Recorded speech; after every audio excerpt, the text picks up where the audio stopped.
Hello and welcome to the ORCA pod, covering the finale of Backyard Survivor One Well. We are the apex predators of Australian Survivor LRG podcasting, keen to get into all the events of this final episode to talk about Hayley's great win, Megan's performance at the end, as well as the other three who made the final. Great to talk. Looking forward to talking about it with my co-host. Bringing them in, we have Dani. Welcome, Dani. Hi, excited to be here. I can't believe we're here after such an epic season. Very excited to chat about it. And bringing in Jules. Hello, I'm wearing the coveted ORCA crown because I won the draft. The draft doesn't matter, and I stand by. The draft matters. I'm sorry. Pick number one. I said Hayley is going to win, and Dani said, "No, I don't think so." I think we were all sleeping on Tommy. The cast was sleeping on Tommy. Well, we had this discussion offline though, Jules. We had this discussion offline that, like, if not for Mark in this season, Hayley is quick to not win. Like, let's be real. We need to jump in so much. There's a real jump in. Like Hayley, just let's fucking go. We need to talk about the coveted buff. Something cannot be coveted if no one knows it exists. It represents the win, and that is coveted. I love the idea. I think it is now coveted. I think other franchises are going to steal this concept. I think it's a great idea. Absolutely. And it is now coveted, 100%. Before that moment, it was not coveted. No one knew it existed. Yeah, well, now it's a thing. They've made it a thing. And now on every LRG will be doing their buff order. They'll be like, this many green ones, this many red ones, and one gold. The gold. Well, now there'll be a silver one and a bronze one. It's going to expand. Oh, Lord. Final three. Then what happens if it's tied? You can't. It's too hard. I just want to say thank you. We've got 5 people watching live. I appreciate for some people they're watching the current season of Australian Survivor. I believe this will be the only Wednesday that we have a clash moving forward. Though I think I've timed this where it's over on the East Coast and hasn't started in Perth. Where it'll start in like half an hour in Perth. Half an hour. So they may choose to watch this. They may choose to watch it. But you can always watch it on replay. Watch it on replay. Come here live. You can't live tweet in Perth anyway. You can't comment on Australian Survivor live. You can't. So be here. You can comment here live, and we're keen to see all your takes. Obviously, I'm talking to the people that are already here anyway. Okay, so you want to go back. Do you think Hayley owes all of her win to Mark? Is that what we're going? No, I don't. By default, I get the points because I drafted Mark. Can we? Oh, hell no. No, that's not my You point. drafted him last, all right? Like, just calm down. Hayley does not owe her win to Mark. She played a brilliant game all on her own. But if it was not for Mark being in this cast, she would have been targeted as a strong female presence running the game. Because Mark was in front of her the whole way, which she intended. People saw her as a threat, but he was far more threatening than she ever was, which is why she got there. Would Jacob not have also been a good shield for her? Pardon? Yeah. Would Jacob not have also been a good shield for her if Mark wasn't there? Yeah, I think I saw them more in lockstep than I saw Mark as a shield. I saw Jacob as more of an ally. I saw Mark as a shield. I don't think Hayley needed a shield.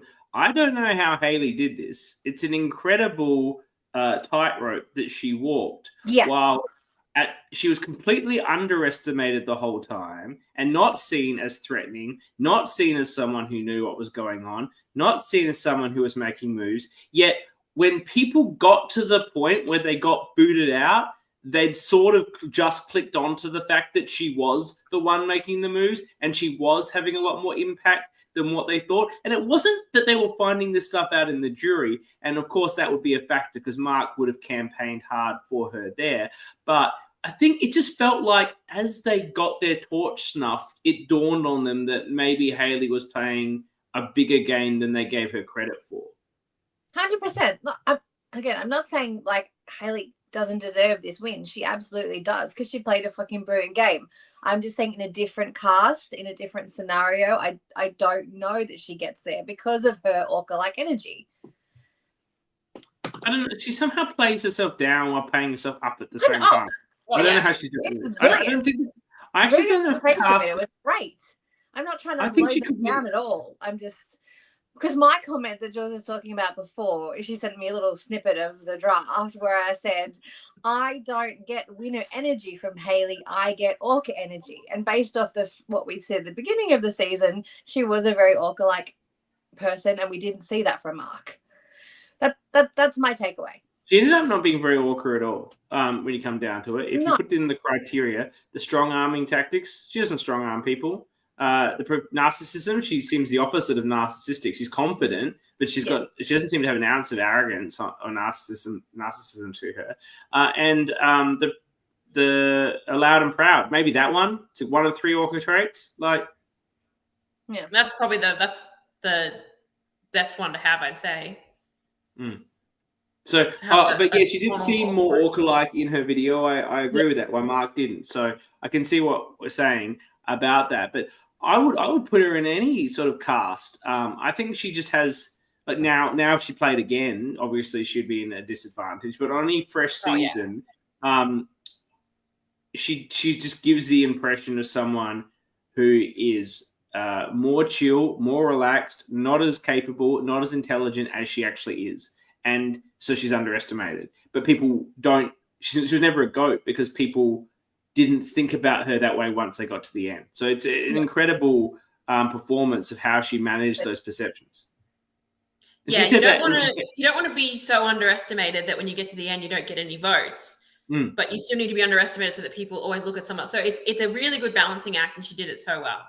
She did. She even had a confessional about it at one point. I mean, it may have been in this episode, I believe. So these people don't, they don't realize I'm calling the shots. I'm running the game. They don't know it, but they will know it, sort of thing. It's kind of like if they've got another thing coming if they don't think that. Yeah, we talked about it last week. It was the Sandra S quote.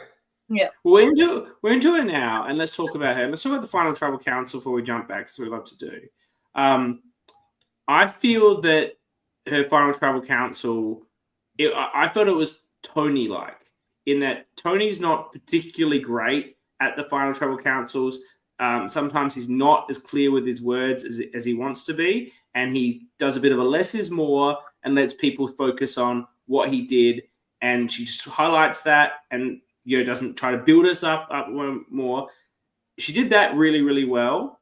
I don't think she needed to layer it on, and I think then she did a great job of. I don't think this was intentional. I think that she. I don't think she was pretending or to get emotional. I think she was legitimately getting emotional. But I think that helped her as well because it was endearing while also at the same time felt very genuine and didn't feel like she was trying to get sympathy. It felt very real. And I think that helped her as well. Absolutely. Yeah. I think the other thing that I guess she had done well previously is I think Megan underestimated her so much. There were a lot of points that Megan tried to make about her own game, and Hayley was able to one-up her every time. Like Megan was talking about all these really strong social connections she had, and Hayley's like, yeah, I did that better. Like it was a case of anything you can do, I can do better. Even to the point when at the end she's like, oh, I've been on this health journey, and Hayley's like, yeah, me too. She didn't say that though. She didn't say it, and I was like, you stole my health journey moment. Yeah. But I like that maybe it wasn't in the edit or maybe she literally didn't. If she didn't try and jump on that and go, I also want to make too. There's no value in that. No. Let the other person. And I don't think it's that Megan did a bad job. I just think she didn't realize who she was up against. So all of her strong points to pitch her own game were overshadowed by Hayley. And that's a testament to how well Hayley made herself underestimated. Yes. To me, if I was on that jury, the defining point of if I was in debate about who I was voting for, which I think I wouldn't have been, but if I was, I think what really sealed the deal was, and I found this really interesting because it had been talked about for a number of votes prior in terms of analysing people's risk levels, or as in jury threats. And there was a lot of discussion about Megan's move being the idling out and removal of Jacob.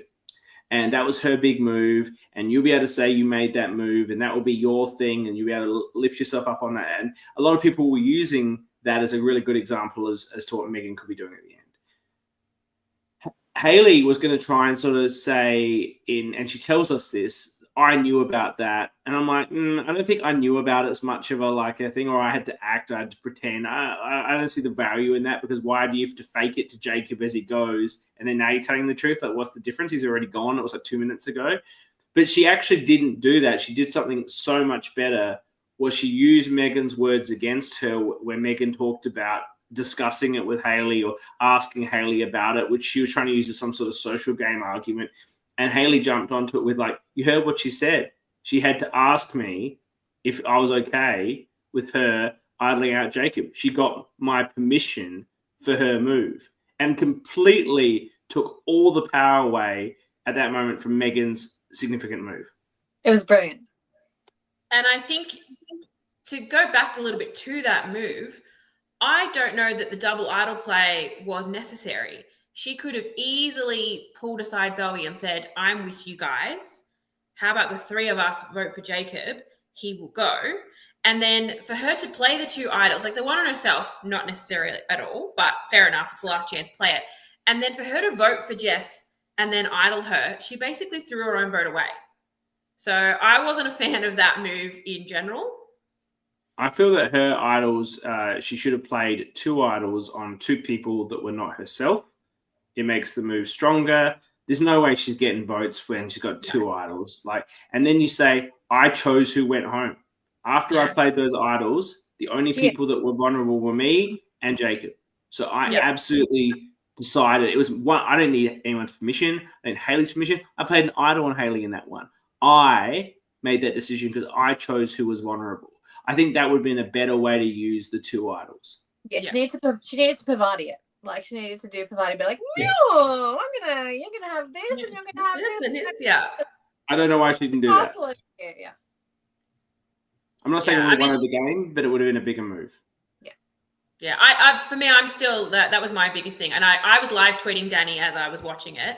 And that was my biggest thing, is like, why is she voting for Jess and then idling her? Like, you're literally making your vote not count. So Tara's going off in the chat for us, basically saying that Megan had a better opening, but Hayley thrived in responding to the jury, which I think that's the harder part, but also the more important part. Because you come in with this idea, this is what I'm going to say, but then the jury asks you questions and you sort of get a bit flustered. And a lot of people tend to just repeat what was in their opening statement when answering, which I found that's kind of what Megan did a little bit, whereas Hayley was better at bringing up other points and bringing other things in that she hadn't said in her opening statement.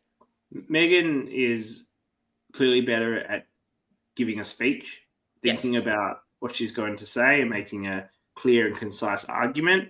Hayley is more conversational in the way she interacts with people. Giving a speech does not appear to be something that she would do day to day or was necessarily in a skill set. So it goes to that turning point I'm making. She's better at interacting with people and building upon the information and the conversation than she is at coming out with a grand opening. And I think you're absolutely right, Jules. A jury responds more to the responses than the opening, particularly probably the openings they expect. Megan's probably going to be a little bit more polished. You know, Hayley's going to have a bit more to say, perhaps, and you already expect that, so you're not really shocked. And so then you think about your own question. And I don't know if we've got to have a vote, but I do love Mark making his question about himself. Like, if you're an ORCA, the answer to your question needs to be, say my name, please. That is the ultimate way to close yourself out. Hayley picked the two ORCAs on that jury in Mark and Tara and stroked their egos, which is what you need to do. And that's the thing you got to do. You got to be aware of what each juror is looking for and find a way to give it to them. Hayley said, I wanted to vote for Megan. It has been the survivor go-to for ORCAs since China, when Todd, the greatest final tribal council, stroked Jean Robert's ego so much, and Jean Robert went back so happy to vote for Todd after that. Just said, does that make Coach an ORCA? Definitely not. She gave Tara exactly what she wanted. Tara was like, well, you did burn a bridge. And she was like, yeah, I did. I saw you were threatening and I absolutely did that. Like, didn't back away from it. And Tara was like, yes, I respect like, but you're a big player, so you should respect that. And Tara's like, yes, I am a big player. Thank you. Thank you very much for that. Thank you. Yes. I recall being on my jury in Melbourne and people just not talking about me enough, and I'm like, fuck all you people. No one's talking about me. I'm voting for Chloe. Like, no one did the talking about me. My vote was up for grabs, John and Dale. More ego. I mean, you know who else made their jury question about themselves? John Tan. So yeah, he also has ORCA energy, or JT. He did. So, yeah. Most ORCA first boot in Survivor history. I did a workaround trying to make it about me, but I didn't get the answer I wanted. You didn't get the answer you were looking for, no. Yeah, no, you wanted the answer. It was like, fuck these people. I loved it up being like, my vote's here. Talk about me. Talk about me, please. She did talk about you, but then she's like, but not you. Yeah, I don't want to. No, I didn't want to sit next to you at the end. Sorry, Dani. But Hayley knew exactly what to do there to stroke Tara, to stroke Mark. She also did a little bit with Jacob, I think, as well. I think she managed all of the jury really, really well. Well, why don't we talk about the one vote she didn't get, which was Jess, if I'm right? Yeah, it was Jess. Look, I think that might have been Jess is in the chat, so she can tell us, but I feel like that was more about loyalty than anything else. And I think you could tell that which way the jury was going, and potentially she was just trying to make sure it wasn't unanimous. I don't know if I'm reading too much into this. Is he frozen? I think he's frozen. Okay. I'm like, I was frozen, so I just kept talking. Yeah, no, fair enough. Yeah, no, I definitely think so. I also think that, she really valued that Megan had that trust in her through the whole game, even if it wasn't necessarily reciprocated. And it was like similar to CK's vote for me, like a couple of weeks ago. It was a love and loyalty vote. Like, I recognize your game. I think it was fantastic. And it's not enough for me not to vote for you. Yeah. And there's no wrong reason to vote for someone on the jury, and if that's why she voted for it, then that's completely respectable. Yeah. Jess is saying, I respected a strong social game, especially given the One World theme, and didn't see any of Hayley's connections outside the Orange Tribe. So, yeah. So in what we're talking about as those two playing the same way and Hayley doing it slightly better, if Jess didn't see that from Hayley, then it makes sense why she voted Megan. And I get that because Hayley was all about getting the green girls out. So she may not have formed that, whereas Megan was trying to bring them in to create more allies for herself, whereas Hayley was like, those two girls are swing votes and they're going to ruin my game. They need to go. So I understand that thought. And she had a better connection with Zoe than she did with Jess. She did, absolutely. Yeah, well, you see it in the Tribal Council where Jess goes. She was like, listen to this fucking bitch. She's like, she's going to out-talk anyone in final, at FTC, because she's so well-versed in speech.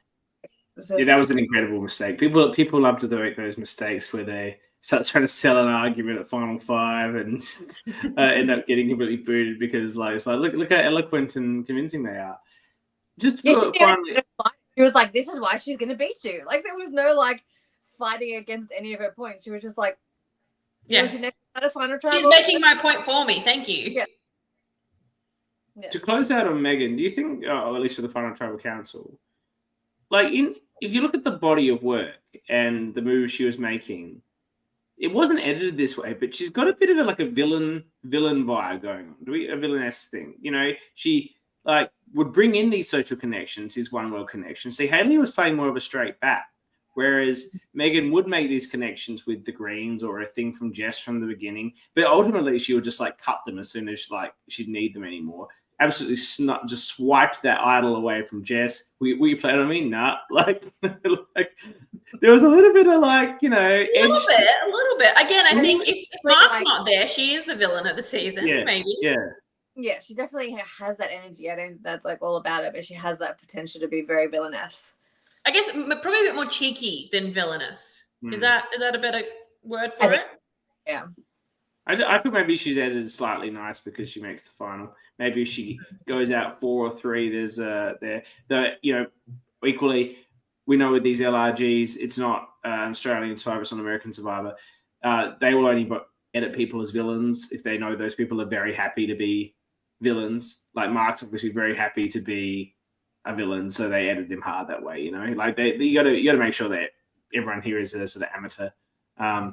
Jess is identified. Maybe I'm wrong about the identified the villain music. Yes, So yeah, you were influenced. Yeah. No, I Look, we love a femme fatale, so I'm here for it.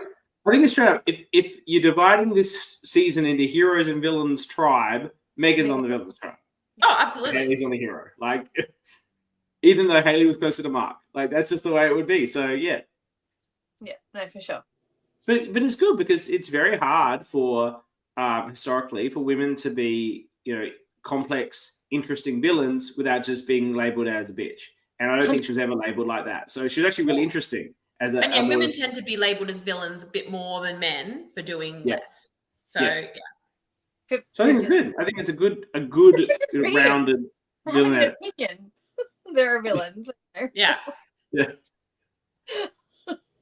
Having a strong opinion about anything. Well, you're a bitch and you're a villain, so you're out. Yeah. Well, she actually did, she was cutting people quite a bit. Like, since she didn't need them. Yeah. 100%. What are you going to do? Let's go back to see her play again. Sorry. I'd love to see her play again. I think she'd be really learning. I mean, we all say that the second time around, you know so much more, you take so much more into that. I would love to see what she does with that. Haley wants to hang out with Matt Rogers and Moana. To be honest, I think Matt Rogers is a villain after his second time around. And his first time around. He's way more of a villain than a hero. Anyway, let's go back to the start of the episode. Our thoughts on Matt Rogers. I'm Moana Hope. I'm not a fan, so that's, Let's go back to the start of the episode. All right. And get into where it starts. Take us through the notes, Jules. So it's a little bit after the Mark vote, and Jess is denying having the legacy advantage. And in her confession, she's calling it an idol. So my question was, does she think that she can use this next round? I was a little bit confused. Yeah, I don't understand why is she denying it? What's... I don't know. I don't know. Unless she's thinking about getting to the end and look, I got the legacy advantage. But Takan's already told them that she's got it. So yeah. I think there might have been a misunderstanding because she did keep calling it an idol. And she kept saying, I didn't want to have to play my idol. Well, why? What, you wouldn't have needed to play it. She's not a huge Survivor fan or but doesn't have a ton of Survivor knowledge behind her, so she may not understand the intricacies. She might have thought the legacy gets to this point. If I still have it in my possession, it becomes an idol. I don't know. And she was given it quite late in the round before, so she probably didn't have a chance to read over everything and understand what it all meant. So. But yeah, we don't really hear anything more about it from there. And that's really the only notes I have before the first challenge. The Michelle Fitzgerald puzzle, as I like to call it. I think she is giving us an emoji. I'm not good at reading emojis. It's this one. Embarrassed. I think she's fucked up. Look, I'm giving her the benefit of the doubt that she didn't have enough time. She was given it, had 2 minutes, and then, she had to go tribal. Didn't know. I imagine her brother has given her enough shit about this already. But you know what? She beat him. So I love that after she's voted out, she's like, I beat my brother and I beat my dad.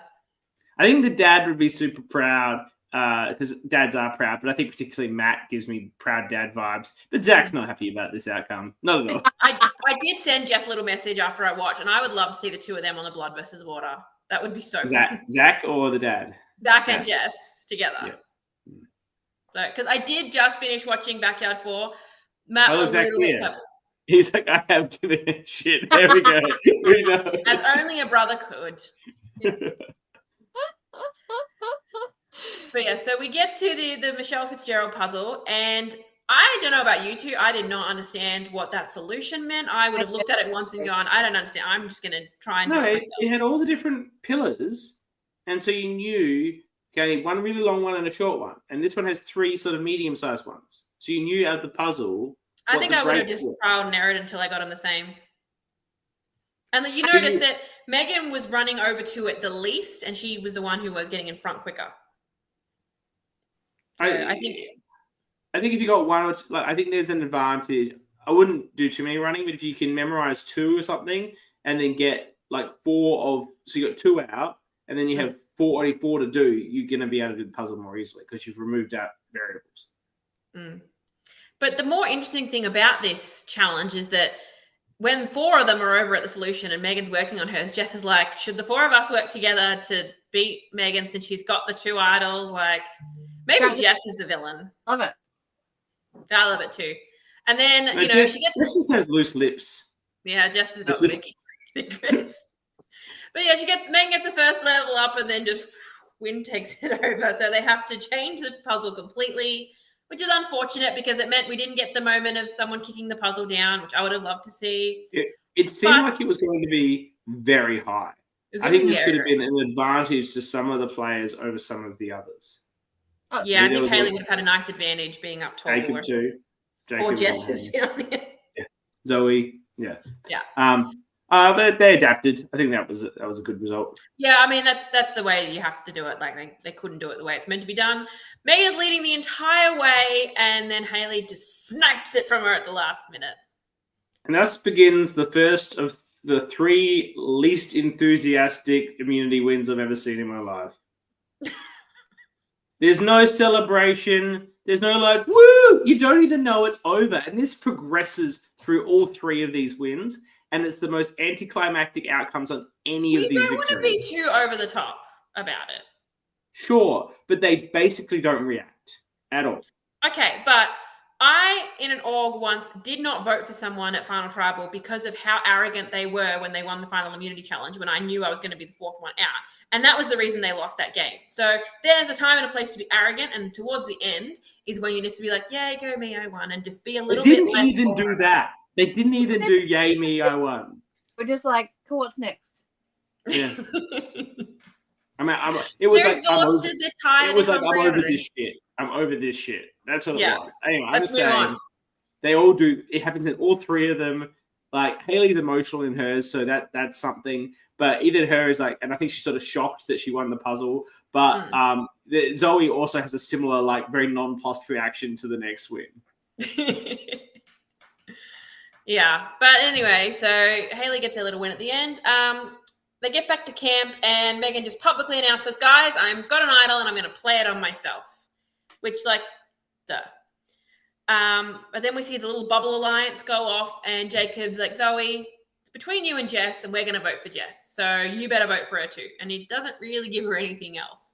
He is not, at that moment, he is not concerned at all. He's just like, cool, it's going to be Jess. No worries. Done deal. But then Zoe tells Hayley about Megan's second idol. She's the only one that didn't know at this point. And it's an interesting moment where she's like, oh, yeah, Jess was with her when she found it. And Hayley's like, no, I was with her when she found it. And like, oh, wait a minute, there's 2. And then Jess like, yeah, there's 2 idols. And then Megan's like, I've got this great plan. As long as you don't know about my second idol. You tell anyone? She's like, no. Maybe. I didn't tell anyone. Here's my fucking plan. Everybody but Hayley. And Hayley's the only one that doesn't know. It's like, that's meant to be your closest ally. Yeah, and Hayley's like, what the fuck? Yeah. How come she didn't tell me about it? But you know what? Water off a duck's back for Hayley. She doesn't care. And that's when Megan suggests flipping it onto Jacob, which I think is absolutely the right play. Obviously, Hayley's immune, so it's got to be one of those 2. She wants to make a big move. She needs to take out one of those 2. With Hayley immune, it's got to be Jacob. Just like I said, we talked about it a little bit. The second idol was probably a little bit of overkill, but power to her. She should have just, as we said, made the move even bigger. One for Jess, one for Zoe. Yes, that should have been the move. Yeah, should have been. But anyway, and she should have tried to get the votes on one of the greens, and have the only vote on Jacob. And the sole vote on Jacob, absolutely. Get the girls. Oh yeah, get them voting each other. Oh, that would have been good. That said, there's a bit of risk in that because then you have actually, you shouldn't do that. You don't want to sole vote on Jacob because then if Jacob votes for you, which is probably unlikely, fuck it, take the risk. Like you end up in a 1-1. I'm going to need a whiteboard to work out what you just said. Yeah. You better look. There's a chance that if Jacob cocks onto this and votes for you, that you fucked. But what are the odds of that? Very low. Get the 1 vote on Jacob. Everything else cancelled out. You look like absolute mastermind. Yeah. Again, 2020. Yeah. And Megan goes to Hayley and tells her what she's going to do, and Hayley gets her blessing. Gets her blessing. Hayley's professional. She's like, this is great because I can still vote for Jess and Jacob can go. Like, she knows she doesn't want to sit next to Jacob at the end. So she can do it, keep her hands clean, even though she knows about it. So really, how clean are her hands when she gave the blessing? But still. Yeah, I think she's actually misjudging. Like, she still gets shakers, though. She does this well, but I think she's misjudging the perception of that for most players.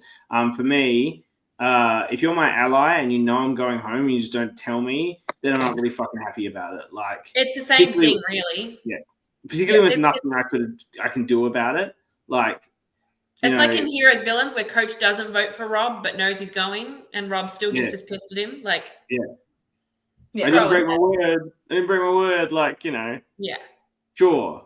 But, like, you might not get my vote out. Yeah, for sure. Yeah. But I think Hayley does it in a way where she's not arrogant about it. She's not burying her head in the sand. She's open that, I knew it was going to happen. I just couldn't write your name down. And Jacob is the kind of player that respects the fact that he was a big threat. He's very aware of the fact that he's a big threat, and so he's not too burned by it. I think it's more that you picked a better player to do this kind of move on. Yeah. But he's getting a little bit nervous, and he asks Megan to play the second idol on him, and she kind of doesn't really commit either way whether or not she's going to. And we get a confessional from her talking about it's head versus heart, and how Jacob is the one that helped her get the idol, gave her the clue, and now she's going to take him out with it. And I noticed on the rewatch, she played the green idol on herself, and the one Jacob helped her find on Jess, which is the one that took Jacob out. That was very nice. Her dodging Jacob's questions about the idol were not so smooth. Where he's like, "You gonna play the idol on me?" She's like, "Yeah, I'm playing the idol." He's like, "On me?" Yeah, and you've got two. Like, play the other one on me. Yeah, and she's like, "No," she's like, "I'm playing on myself." And he's like, "Yeah, the other one." She's like, "Yeah, on me." Like, it's like, you could do a great meme with that. The Anakin Skywalker meme. Like, you're playing the idol on me, right? Like, right? On me, right? Yeah. I love that. And that tribal, he's still asking her for it. But then, she does the double idol play. All the votes for Jess are negated, and Jess's single vote for Jacob takes him out. I agree with you here. Her vote not being on Jacob weakens the move.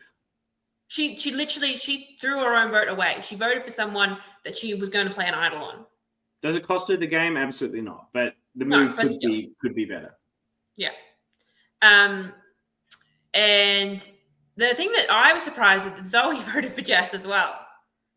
Well, Joey was told that was the plan. And, they're buttering Zoe up with, you got the same story. Jess is better at talking. Jess is going to beat you. You can't be there with Jess. It's between you and Jess anyway. Like, you might as well jump on board.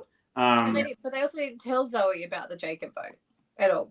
No, and I think this is actually not a bad play from Megan, because it pits them against each other. If they think this is an unbreakable twosome, having Zoe vote for Jess is like, oh well, maybe they don't trust each other when they go back to camp. Yeah.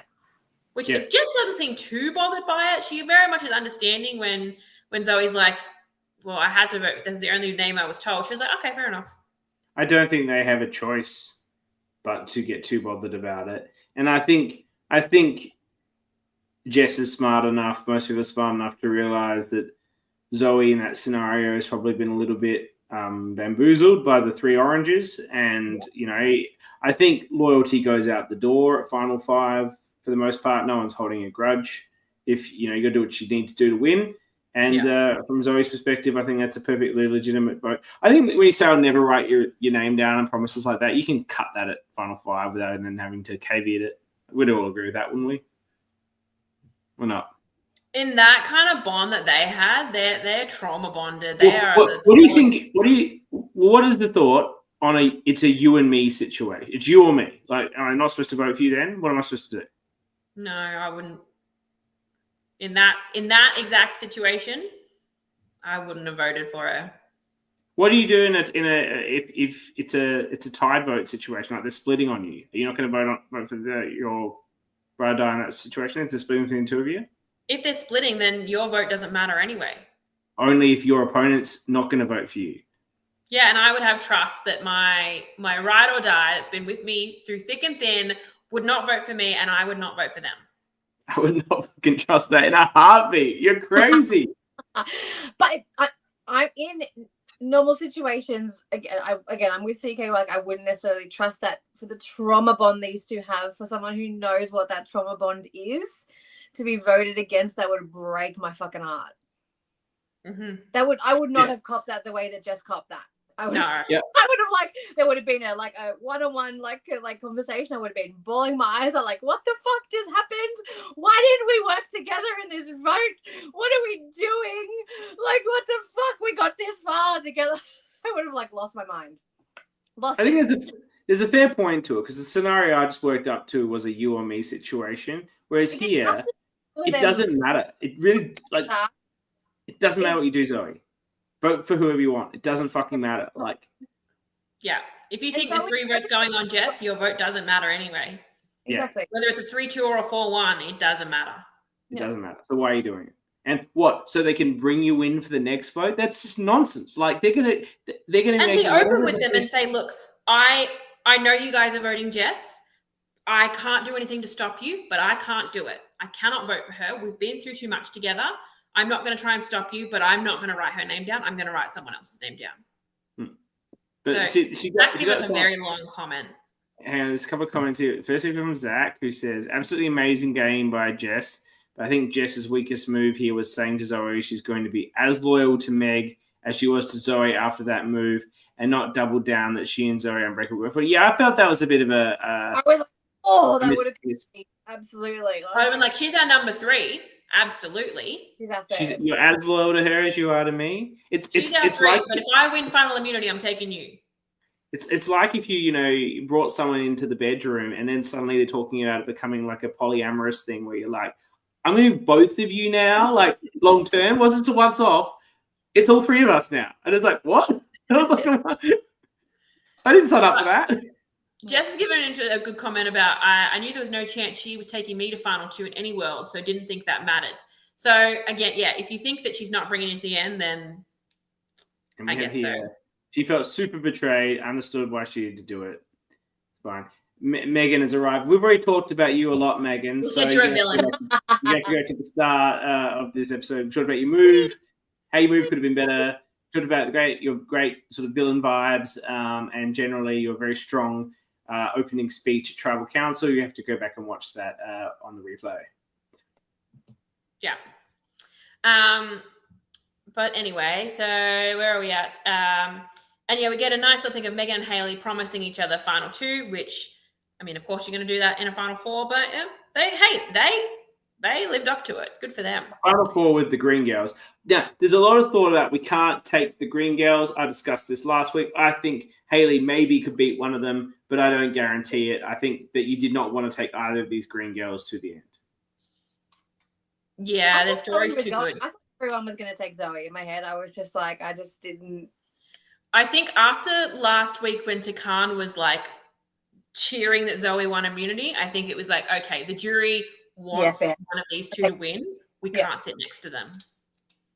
I think Jess is certainly the more threatening of the 2 in a She's a much better speaker. Speech. But you just don't know how the jury feels, and giving them that choice of a Zoe is not the ideal choice. I think the Hayley Megan. But what would be interesting is if Megan had won the final challenge, because that's actually a decision.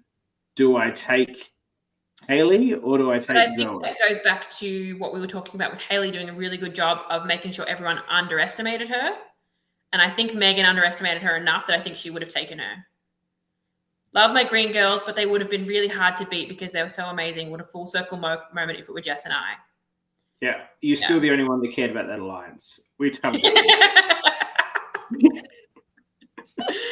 Yeah. I would have loved it. Fantastic for me. That would have been great. I mean, fantastic final 2 for me. Yeah, she wasn't. Yeah, the puzzle wasn't a great moment. We're getting that. Yeah, we'll get to that. Look, but we're up to the final 4 challenge. I've got one line of notes: digging for balls for table maze. Zoe wins. Like, it was not an interesting challenge. I think those are incredibly insulting notes to the most fucking impressive table maze. Oh, it was impressively put together, but I mean, from the purposes of the actual challenge itself, yeah, cool. They put balls in, they did this, and then Zoe wins. Like, I don't know why they need to dig them out. It took them all about the same amount of time. Yeah. I don't know who made those. We are really live final 2 now. Yeah. The table Myers was absolutely incredible. I'm wondering where they get all the snooker balls, because I thought they would buy a set, but they're all whites and blacks. I guess you can get they're all whites and blacks. Maybe they're reds. They look whites and blacks. They might have been reds. I did just watch Backyard 4's final immunity challenge where they had all the red snooker balls and they each had one. Yellows and reds. You can get like a yellow and red 8-ball set. Maybe it's that. But I thought these table mazes looked. They looked awesome. Look, the challenges in general this season have looked super professional. It's very impressive what they did. I'm not knocking that. My notes about it were more just the actual playing of the challenge itself. It was, yeah. They all looked the same as well. All 4 looked the same, machined and cut in the absolute way for absolute fairness. And of course, it's a wonderful victory for Zoe. She's absolutely ecstatic to win. I'll now do my impression of her winning. That's my impression. Look, they're tired. It's been 2 very long days, especially for Zoe and Jess. They have been to every tribal. To be fair, Brian's also Zoe's won. Zoe wins. It's Zoe's won. Okay. All right. So yeah, she's just matching their energy. Is this the first Final Four all women? Yes. Yes. In NEology. Amazing. Australian allergy. I don't know about all the American ones, but yeah. Oh, the other one, the American ones. On it. I was just I frothed all over it. I thought it was fantastic. Mm-hmm. It is a very nice moment. It's 4 very. We've never even had an all-women final tribal. I don't believe. Too many men. That said, I'm not sure if there's an all-male final 3 in any of them either. I don't think so. Oh, Brisbane, but that was the final 2. No, but the third was still a woman. Yes, that's true. So the final 3 there was a woman. So generally, there's a reasonable gender balance, but it's good to see a final 3 of. It's hard to get done, especially in such a fast-paced game. So kudos, ladies, and all 4 great gamers. There's not goat in that pack. I mean anyone. There's a lot of people in this game that I would have been very happy to see win. Yes. And all 4 of those all 5 people that are in the finale, I think would have been worthy winners. Yes. I think another thing about that it's final 4, but that means it's half the women in the cast because there's 8 women. Yeah. Now I'm thinking Kate and Tara are also on the jury. 6 of the 8 women are actually, dateable. So it's a very strong. Sorry, Mel. I'm not saying you're not dateable, Mel and Kath. I'm saying using a survivor term. But I'm saying from a jury perspective, it's an impressive group of women. Very, very impressive. Kudos, ladies. Well done. Yeah, very impressive. So they get back to camp and everyone's making their case to Zoe. Obviously, she's the one in power. She's got immunity. So Jess is basically saying Hayley is the bigger challenge threat. She's going to win the final immunity challenge. We need to get her out now. Hayley says, you and Jess, you got the same story. Jess is just a better talker than you. So you can't sit with her at the end. She'll beat you. You need to take her out. And then Jess is trying to convince Megan to vote for Hayley and promises her final 2 because she knows she can't sit with Zoe at the end. So it was kind of like Megan and Zoe had the power, but Megan had already made up her mind. She was just kind of trying to convince Zoe which way to go. Now, is this the actual betrayal? The other vote didn't matter, but the actual betrayal here. This is absolutely the betrayal. And not pushing it to a 2-2 tiebreaker. Yeah. I was so hoping for a 2-2 here. I was just even just for the drama of it, a 2-2, even on a revote, it's likely that Zoe flips anyway and takes Jess out just because she feels pressured at tribal. I don't think they're going to go to rocks. Jess, I feel like Jess and Zoe don't talk as well anymore. They don't talk. I have the tea. They don't talk. They haven't. Okay. Oh, really? I'm not even sure. She's not as involved in the community as everybody else, so she's kind of. I'm not even sure Zoe knows we exist. She's never been on the chat. She doesn't know she's the people's champion. She doesn't know what she's achieved for the people. Yeah, no. Well, let's play that out. 2-2. So what? 2-2 in the vote. So Hayley and Jess. Yeah, Hayley and Jess would make fire. Probably not actually make fire, but yeah. I think, and I said this to Dani as I was watching it in the real time, so this isn't me being results oriented. I think that Zoe made the wrong call by voting out Jess, only because that meant that she had to win final immunity, because I think Megan and Hayley were taking each other. It's fair enough Zoe doesn't want to sit with Jess at the end, but I think she has a better chance of getting to the end if Hayley's not there. And we saw she was this close to winning the final immunity challenge. Yeah. You've got a better chance of winning the game without Hayley there. You've got a better chance of making it there with you and Jess, because if one of you wins, you're probably both going. Like, maybe Jess burns you. I don't know. Like, it doesn't seem like that's Jess's vibe. She thought she was going into 10 minutes before. It was a bit of a brutal blindside then.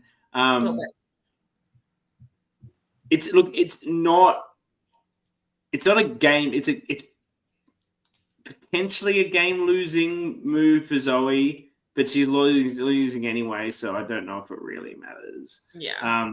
I guess you can claim it as that was your like, you could say this is your strategy.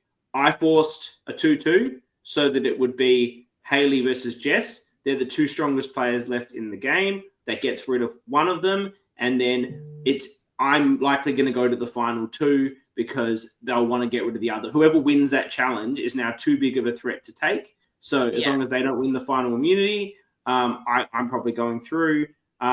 And, even still, maybe I look weak because I did that anyway, whatever. Like, there's probably an argument there that it's an effective argument if things fall your way. Obviously, Hayley wins the final challenge anyway, and I think Jess probably would have won that puzzle if she was on it too. So, Zoe was very close. Zoe was not close. It wasn't built properly. There was a part down the bottom which wasn't joined correctly. It's why she couldn't finish it. She didn't have her pieces in the right place. We will get to that because I'm not sure I know what you're talking about. But Jess makes an interesting comment that if Zoe had taken me, she would have won. There's no way Meg or I would have won the puzzle over Zoe. Then she would have taken Meg and probably had a better story and won.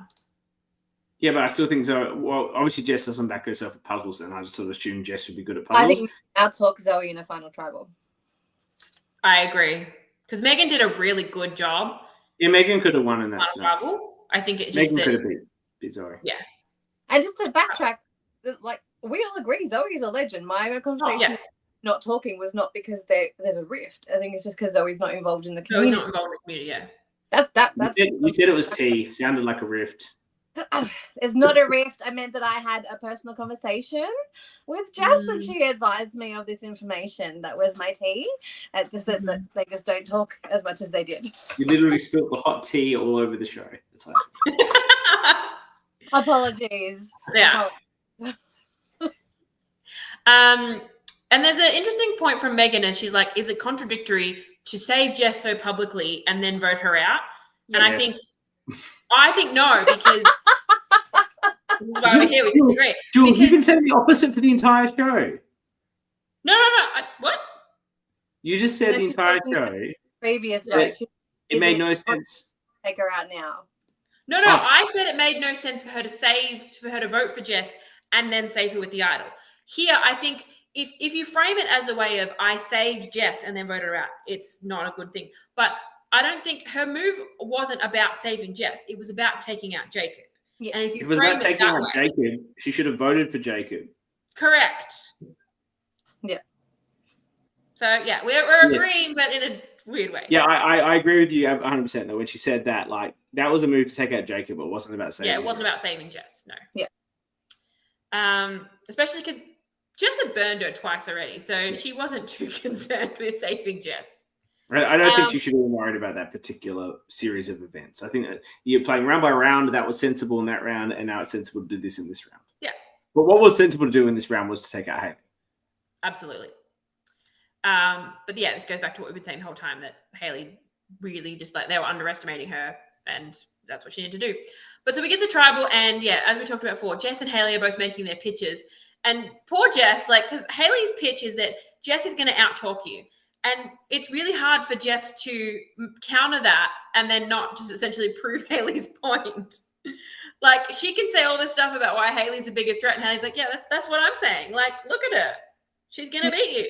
Yeah. Doesn't even argue. She's just like, she can't there's nothing she can say that's not just going to further prove Hayley's point. She could make the best point in the world about why Hayley's a bigger threat, but it proves Hayley's point. So it's just, that's going to be so frustrating. A similar thing happened with Kate on Melbourne, if you recall, on when she got booted. She went this long-winded explanation of why she shouldn't be voted out. It was just, John was like, "That's the most convincing thing I've ever heard. Like, we should be voting her out." Yeah. You just convinced me. Yeah. I guess you can only be like, nah, I'm not good. Nah, what? I don't speak good. You can't start playing dumb like hour 40 into like you got to start playing dumb the whole time. Yeah, exactly. Yeah. But yeah, so we say goodbye to Jess, and as we talked about, she was very humble in defeat. She outlasted her brother and her dad, so that's all that really matters. And then we see a couple of brief little chats about, if I win, I'm going to take this person to final tribal, whatever. And Hayley basically tells Megan, like, yeah, I'm a goat. Like, you can take me. I'm not going to win. I'm a goat. It's like, oh, yeah, sure you are, Hayley. She makes a comment and Megan goes, yeah. Like, as in, yes, you are a goat. I was just like, oh. Yeah. That was rough. Yeah, and see, that is not ORCA behavior. And true ORCA cannot label themselves as a goat, even if they don't fully believe it. That's what she wanted. Megan said Hayley was the one that was willing to break. Call me a sucker, but yeah. I think, it's you've got to have one. Jess and Zoe, you got to have one bond that you're not willing to break. Yeah. That's not Zoe's view. Yeah, no, that's why I'm specifically addressing that point to Jess and Zoe, that you've got to. Surely there's one line you won't cross. There's no line. Cross it. Jess didn't cross it. Fair credit. She stayed.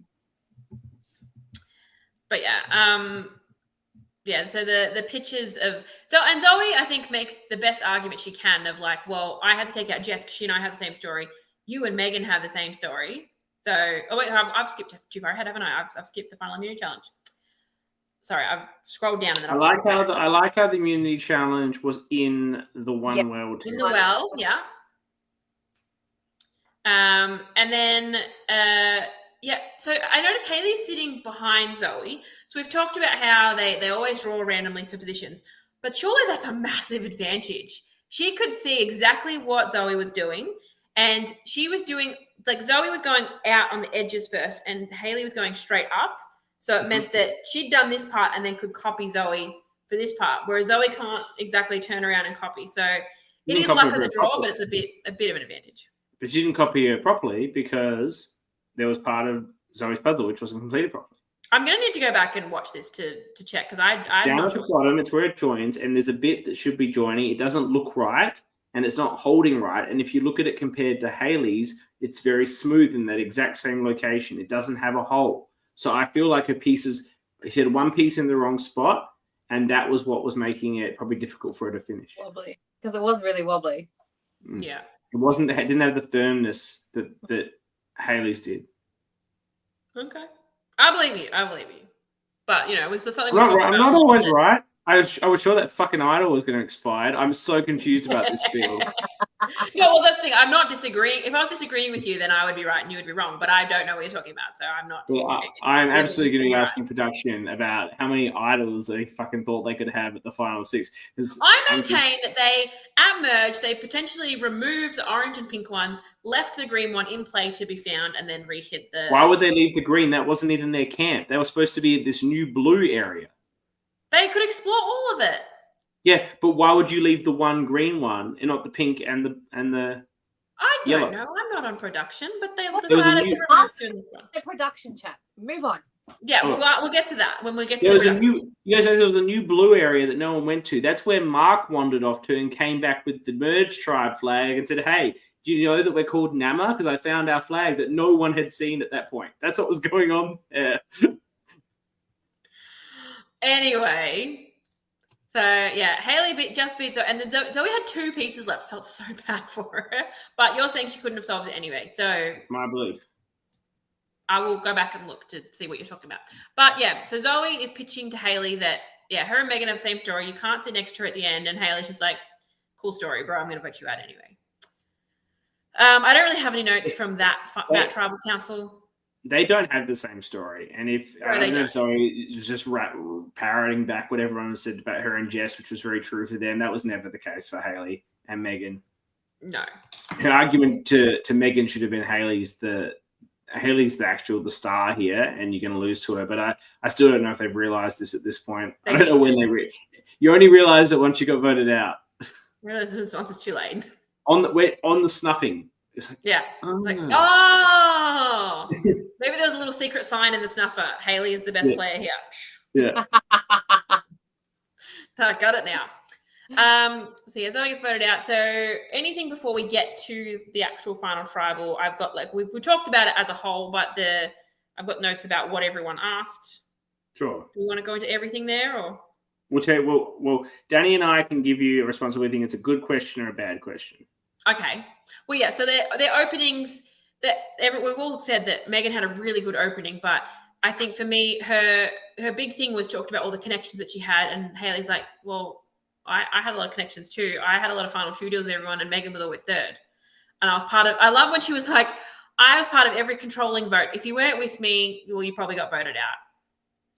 Megan, I want to be here for this. Look, no, we have praised you. You did a very good job. It's just that everyone, including you, underestimated Hayley. Yeah. So that was the thing. Everything Megan said was right, and then Hayley one-upped it. Yeah. I don't think Megan. There's sometimes in a final tribal you see someone loses it versus someone winning it. This was definitely a case of Hayley winning it. Yes. I considerably prefer a final two format. I think it's way better than final three. For the final tribal, I'll agree that it does make a better format. I think for the overall game, it's better for the final three, but we don't need to get into that now. I think it's players that are there. Yeah.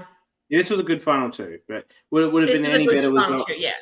To be honest, with Zoe there, it could have been interesting because she might have got a bit of a bigger split, but yeah. But yeah, she's final tribal speech because you didn't get, like we said this all season, we didn't get a lot out of her in terms of like what her strat was, how she felt. There wasn't a bunch of confessionals that really like pinpointed her game. Like besides like conversations she was having with people, we didn't really like. She's kind of like, I'm happy to like roll with it. Like for the most part, what we saw, I would have really liked to see her at final tribal and understand if she really did just roll with it. And that's how she ended up there. And none of you expected me to be here. So like, suckers, or like I would have really liked to. And again, I would have also loved her to be here and be able to explain and those sorts of things. I really wanted to understand her game a little bit more. Yeah. Let's run through this. Give us the question, and if you've got the answers, a quick summary answer. I've got a brief summary of what the answer was. So DC goes first. A good question and a good answer. All right. So DC asks, "How did you represent one well?" What do we think of this question? Meh. Then neither of them gave particularly good answers here. Megan was like, "Oh, this is about working with other people," and Hayley's like, "It's about being a collective, going through the journey together." The answer was about probably Megan's answer about using the theme, making relationships. I don't think Hayley's answer was particularly great. Yeah.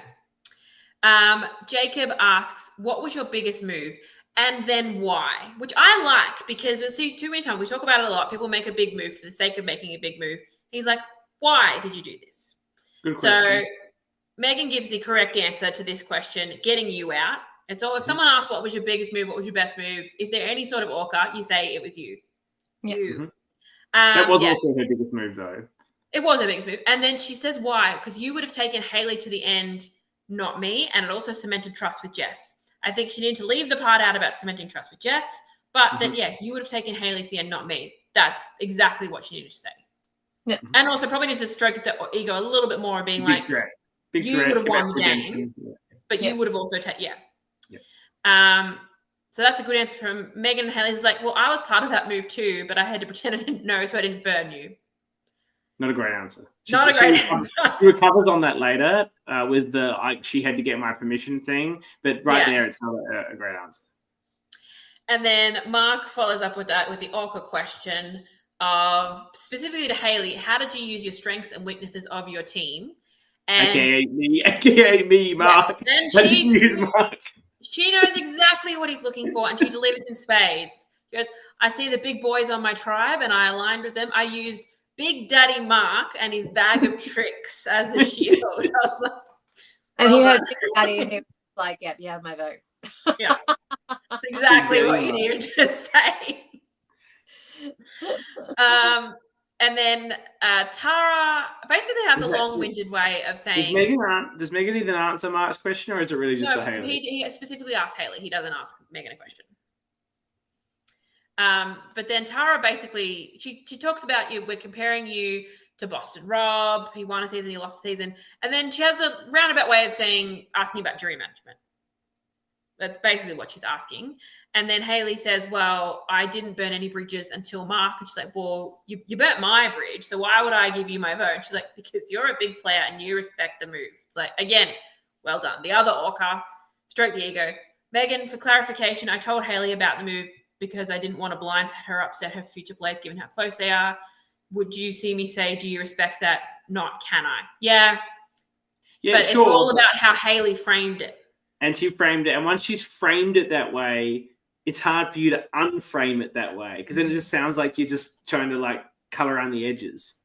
Yeah, because you pulled her in, you made her okay about it, even if and she's framed that you couldn't have done that without me. If I hadn't said that, yes, even if I respect you to make that move, you wouldn't have done it if she didn't say so. That's how she framed it. I fully believe that was you, but by giving her any sort of power or opinion in you making that option, it became in retrospect, Megan should have left Hayley out of it completely. She should have played the two idols. No, I can understand including her on it, because as she said, she didn't want to burn her, because then Hayley might turn around and be like, well, fuck Megan, she's just burnt my trust, I'm going to vote her out. I just don't believe that savvy players do that at the Final Four. You go with what's going to get you. Start making decisions about who you're going to beat, not who just. And you don't have any options to run with at that point. Hayley and Megan. She didn't want to sit with the green girls, so. Yeah. So what's she going to do? Closer to 3 green girls. Two green girls. What's she going to do? And you know what you say, Hayley? If Hayley's upset at this, you say, Hayley, you and I are 1 and 2. Who gives a fuck if I vote out Jacob? Yeah. I was like, oh, but he was actually my number 2. What you say? Or you could even say that. I knew he was your number 2 and I didn't want that to happen. So now it's you and me. Let's go. Yeah. And Tara's saying that her and Hayley had a back and forth for about 10 minutes. That doesn't surprise me at all. I would have just I don't think I want the unedited footage of that. I actually don't think Hayley knew how to answer Tara's question the way that Tara wanted. I don't think she would have got the question. No. And I think some clarity about burning a bridge. You can't burn a bridge. There's another fucking bridge there in the first place. And with Tara and her, there was everything a bridge. Yeah. She was never going to work with Tara. So then we get to Khan's question. He says, how has this experience met your expectations? I don't think either of them particularly answered this question. I think they just took it as an opportunity to, is there something else you haven't said that you want to mention? Because that's what both of them did. It's a nothing question. Do I prefer it to when people say, I don't then have a question? I don't know. Yeah. No. What did I think it's better. For you? It didn't meet their expectations? Yeah. Was he going for more about what did you learn about yourself sort of question? I think so. Did you surprise yourself? Hayley talks about winning challenges, how big that was. She just turned 40, so she wasn't really expecting to do that well. And then that's when Megan brings up her health journey. I've lost 55 kilos. Now I love going to the gym. I'm feeling, stronger and fitter, and I'm just ready to embrace life. I love what she's talking about. Used to sit on the couch watching Survivor. I was like, Three! There aren't many photos. I was finding when I send out the messenger requests for people for the interviews, I have to figure out who they are. And generally it's easier to figure out on Facebook based on mutual friends because you find all the backyard people there. Some mutual friends. So I did look at Megan's Facebook, and there aren't many pictures of her on there. She has some pictures available as to a non-friend, and she doesn't have many there of before she started her weight loss journey, but she certainly has changed. There's what was 1 or 2 there. She certainly has changed dramatically since then, and looks to have continued to, be part of fitness goals and fitness dreams in her photographs. So, congratulations to her and what she's achieved. And I'm sure she was pleased later on to find out she snaked Hayley out of the going to make the same statement. Yes, they got one off over here. Yeah. I thought that might have got. I actually thought that might have got Coach's vote. That little story. It didn't. Coach's mind was made up, I think, because his question is next, and he says, "Hayley, You are the coach. You You're did the what coach. I couldn't do. And then he's like, I just want a yes or no. Do you believe I genuinely came here to not win? And they're both like, well, yeah. Like, even if the answer was no, like you just say yeah. you didn't come here to win. That's fine. Like is it like I think Haley has a moment. I think it's Haley that has the hesitation on this, and I do wonder if she's thinking, is this a trick question? Like, was that an act? Does he want me to call him on his act? Megan, coach wins question of the final tribal council. All right. She wasn't planning on mentioning the weight loss journey. It sort of slipped out. Yeah, no, I good on you for mentioning it. That's something to be super proud of. As someone who's struggled with weight for a very, very long time, Haley's and also proud. certainly not 55 kilos of it. I'm very impressed. Both those finalists. Yeah, both of them having to gone through that. That's so hard to do, especially the later on that you get in life. Like, tell me about it. You both look incredible, right? Yeah. So then Jess's question was next. I think this was Jess trying to like give Megan a bit of a layup. Like, here you go. Here's one for you to hit. She's basically saying that what was your strategy with sharing information? And I think Megan does a really good job answering this question. She said, I told you what I was going to do with the idol to move myself forward. I told Takan to help me find it. And I think she also mentions that she didn't tell him the full story. And she says, I shared information where I knew I could get the right outcome. That was good. That bit about Takan and the idol, that was good.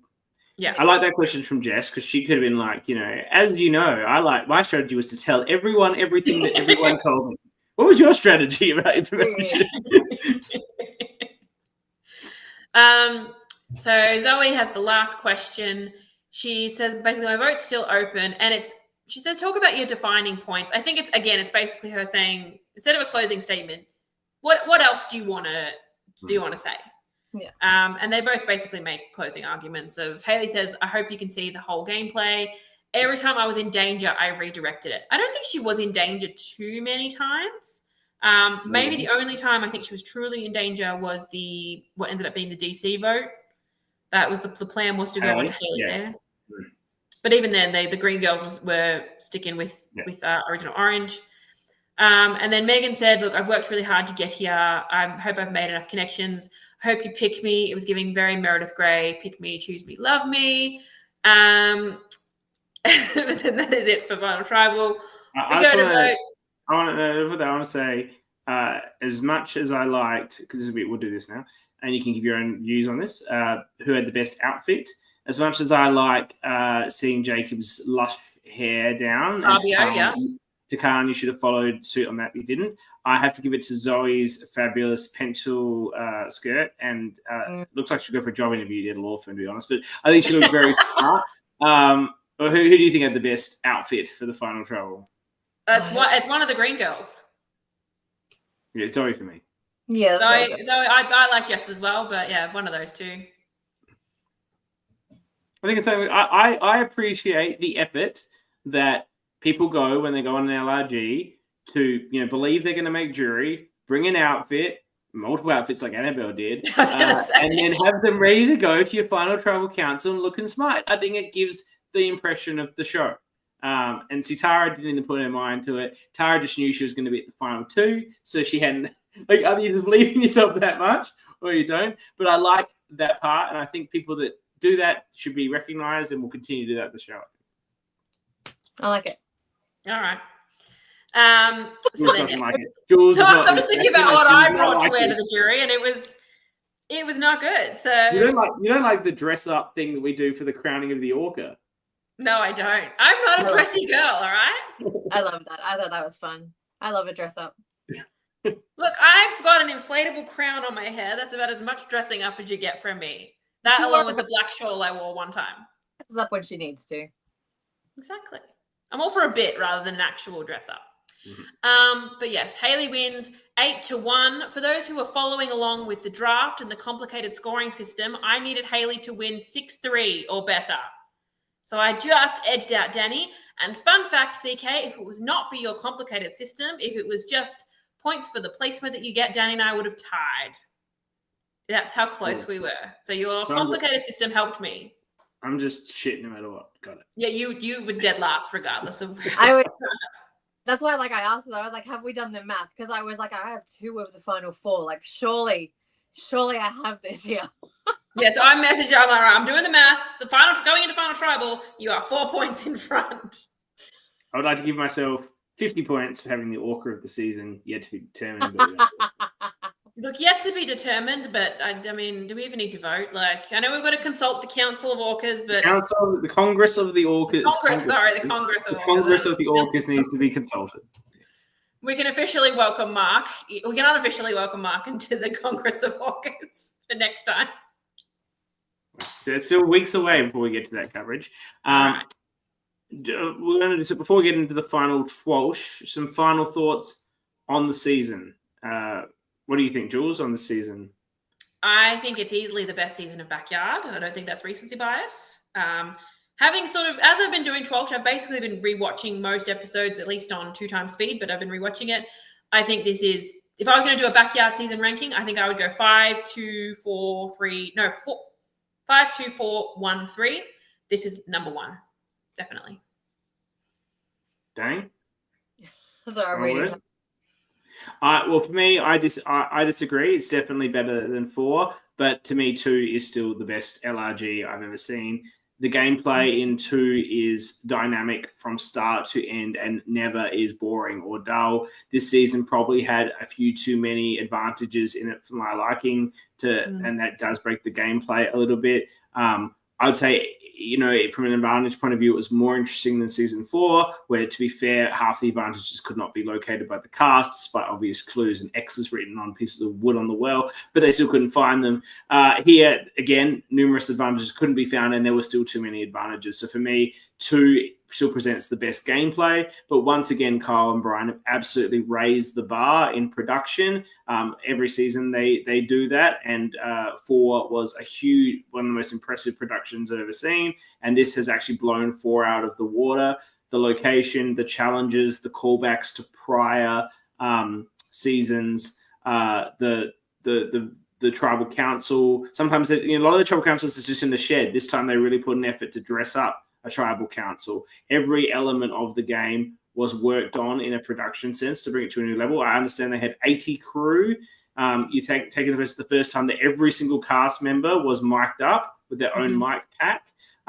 Significant uplift in the quality and the editing, also incredibly polished. An absolute masterpiece of the actual LRG work. I just stand by that. I think 2 was the best game I've witnessed. Yeah. No, I highlight all those things about the production, and like it's just like one of the best that I've ever seen. I agree with you in terms of the advantages and that sort of stuff. It was like, there's a lot here. And I was like, cast wise, it's a brilliant cast. Like, I think this cast is really strong. Like top to bottom, like for the most part, very like heavy in talent and strategy, and just like fun personality. Compelling characters as well. Exactly, like it was very, very good casting. Definitely one of the top casts of all the LRGs, and and they've been here and so engaged with us, which makes it even better too. Like they've been here, they've been on it, and I loved covering it. Yeah. One thing I did note about this season, and I'll talk about the production. Brian seemed to take quite a lead in a lot of the talking at challenges and at Tribal Council. I think historically they've been more even-handed, Kyle and Brian, so I'm just interested about that. I think Brian was actually doing a great job of it. I think Kyle usually does a great job too, but Brian was doing a really good job with the questions and the probing at Tribal Council in particular. Did you guys notice that? There was a bit more Brian this time? I didn't notice that. Facial expressions all season. Like I was just like lol, like all over the place. Like it's just like camera shots directly on Brian's face and reacting to things. I thought that was the best. All right, so we will start TWIOLSH in a moment. Our guest is not here yet, so can we, Dani, please check in what's going on with our guest? With what's going on with our guest, because Jules. Have you given them the link? Okay. In the meantime, we will just capture what's going to be happening with the ORCA pod from now on in the next couple of weeks. Our post-season coverage of this season will now commence. Next week, we will have an interview with the winner, Hayley. Also, we will have Jacob. And then the week after, we will have interviews with Megan, Jess, and Zoe.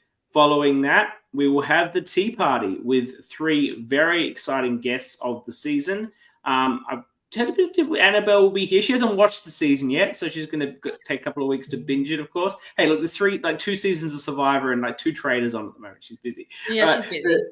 All right, so there will be, she'll watch the season probably on ×2, and then be doing a tea party with, why don't you guys guess who I've decided to bring on the tea party? Mark. Mark. Jacob. No, well, I've decided not to do anyone that we're doing live interviews with for the Final 5. So I'm going to get a chance to get some of the people we did the pre-recorded interviews. All right, then Mark, Tara, Mel. I've gone She actually. She hasn't received a link or anything. Did you send her one? Hey, Dani, have you sent Amy I'll the link? send her the link. I haven't spoken to Amy at all, so I didn't send anything to Amy. That's your job. The link sending. I have every other week until today. Apologies. Hang on, it's all right. I'm doing it. Okay. I'm doing it. Okay, so I've decided to bring in DC. He's Cool. a big talker. And That's good. I can tell you from I spoke to him in the interview for about 10, 15 minutes. And then I talked for quite a while after that as I was working on my relationship for the game that we haven't talked about, your magnificent performance, Dani, the LRGs Collide. So I put about 50 minutes into DC after that. And we'll talk about you in a moment, Dani. But the 50 minutes with DC, he's got a lot to say about Tara and Tara's game. So I think this could get quite spicy between DC and Tara on the tea party. And that's what I'm hoping for. I love to hear it. Very nice. All right. Congratulations to Dani, who wasn't here to celebrate your success on LRG's Collide. Well done.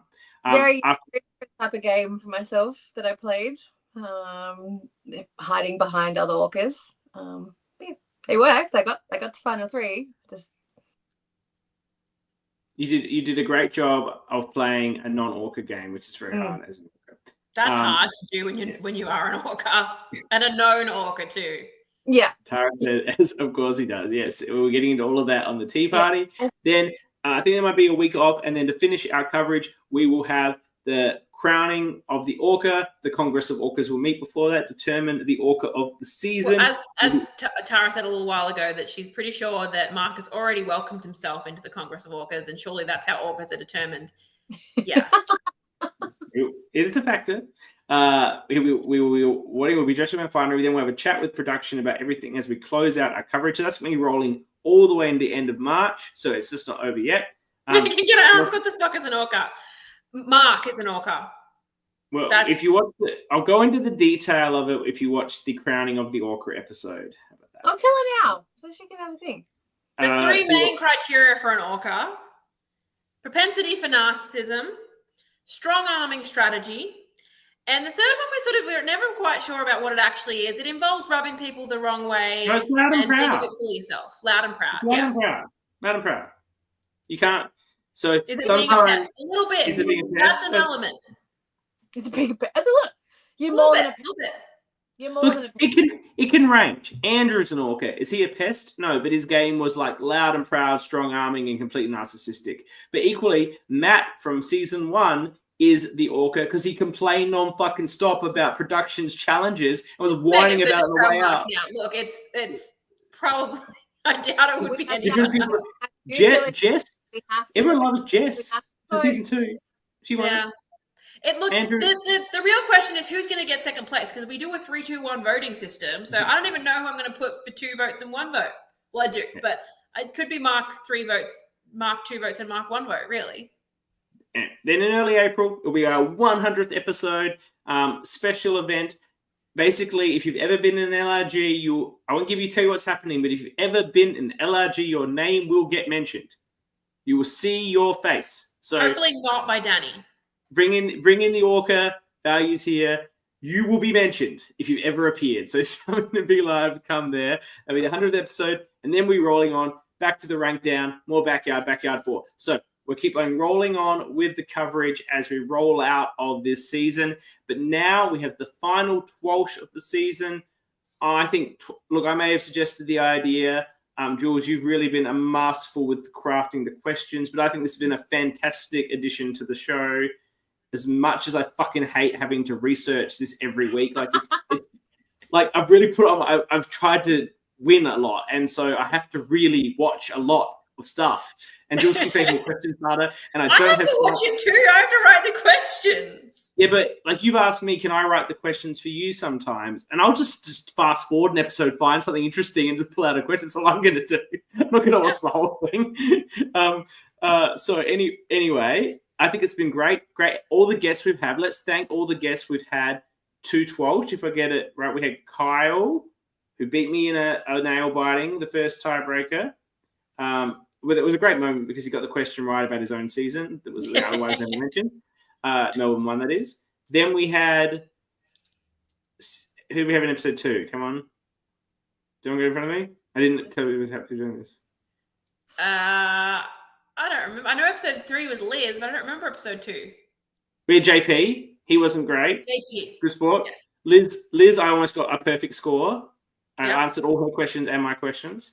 We had And Zach. then Zach was very impressive. That went to a tiebreaker, and he only lost, I think, on a technicality because I challenged him to not do the 1 point. Like he was that far in front. He did the sportsman-like thing. And then I came back and beat him. Then we had Eden. Eden, who would have won if he hadn't have done the recount the famous Bethany Oz speech. Then we had Matt C, who said he hadn't done any work and came in and just somehow beat me and it gained me in the tiebreaker. He caused me to have to change the rules of the tiebreaker, gained me in it. Then we had Mel, who was very impressive. That was a very, very close one. And then finally last week, Marcus defeated me as well. So I've done okay. Ash was in there as well with /Dakota. Dakota beat me. He just smoked me. He and I got every single question right. No, he didn't smoke. Beat you. Yeah. I had the wrong letter on that letter thing. And I did it the right letter. I just punched the wrong one in. Anyway, it's been a fantastic event. And now we bring in our final guest. And it's so exciting to have this person here to be competing on TWIOLSH.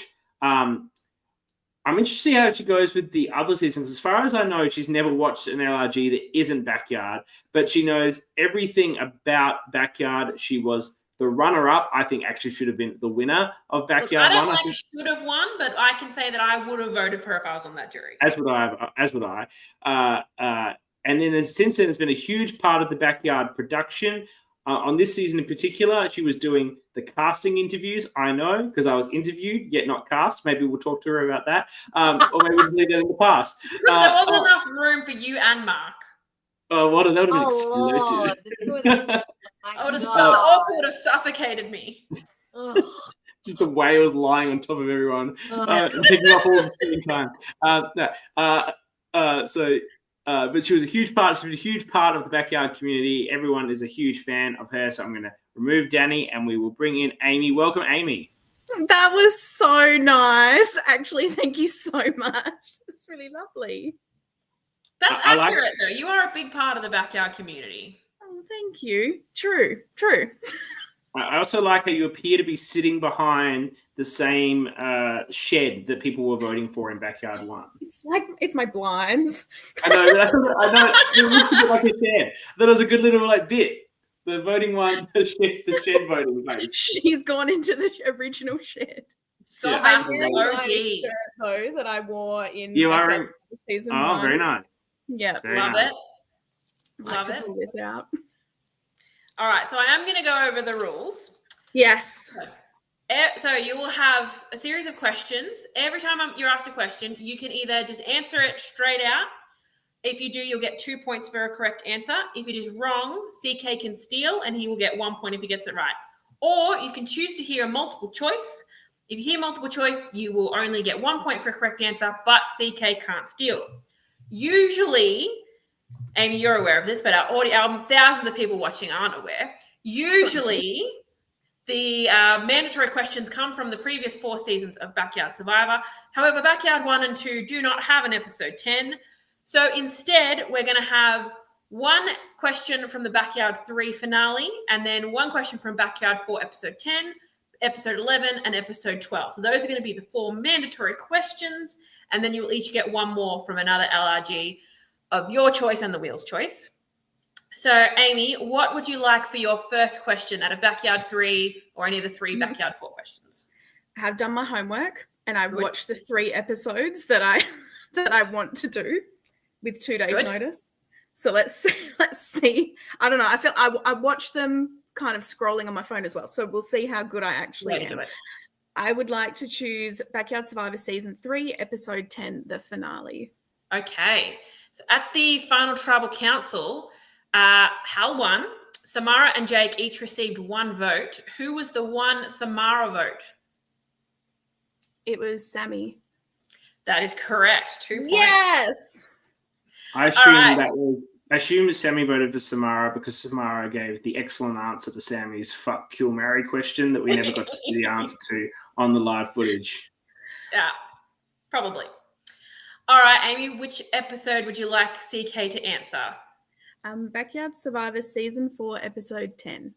Episode She's 10. She's got a plan for what she's thrown at me. Here we go. The third to last episode. All I know is what I have watched myself. I'm like, all the others you have. Yeah. All right, so for episode 10, we had touchy subjects. Who was voted as not cut out for Backyard Survivor? Joe. That is incorrect. What? Oh, no, it's Josh. Amy, would you like a chance to steal? Ah. Like that? No, because I was going to guess Joe too. Go on, just pick anyone. Like the person I just said by mistake. Well, I can't remember who was there, girl, because I didn't watch this episode. Just listen to what CK just said. I said the answer. Oh, damn it, I wasn't listening. Go and pick someone from Backyard. Anyone. What did you say, CK? No, I wasn't listening. They have ORCA potential.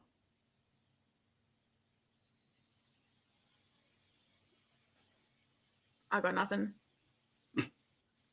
Well, my answer that I said before was Josh, which he's absolutely cut out for Survivor. That's why you asked the question, Jules. It makes no sense. That's exactly why I asked the question. But yeah, so Josh was the answer. Embarrassing for me. What was I thinking there? Yeah. All right. So, Amy, would you like episode 11 or episode 12 for yourself? Episode 12, girl. I watched another finale. God help me. They're long. They're long. I committed. All right. So, the Backyard 4 Final Tribal Council. Who asked the finalists to explain why they aren't a goat? That was Rachel. Correct. Yes. All right. Nice. So episode 11 for CK. All right. This episode had 2 challenges and 2 vote outs.